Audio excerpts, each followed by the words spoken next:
女性被非禮一定係佢衣着暴露引人犯罪？呢個諗法大錯特錯。女性有權選擇着咩衫、點樣打扮，着得性唔性感都係個人自由。侵犯者應該對自己嘅行為負責，而唔係揾藉口。侵犯者通常同受害人都係唔認識。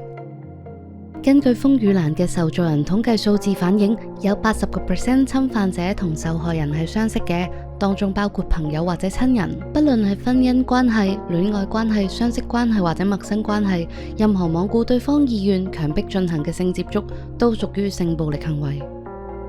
受害人被性侵犯係因為佢冇盡力反抗。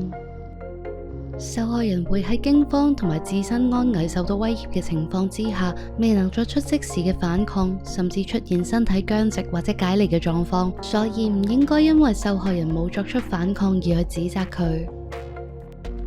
要觸碰到私密部位先算係性暴力，不論身體任何部位，只要符合性意味加唔情願兩大條件，例如色迷迷咁撫摸其他人嘅手背令人感到不安，就可能構成性暴力。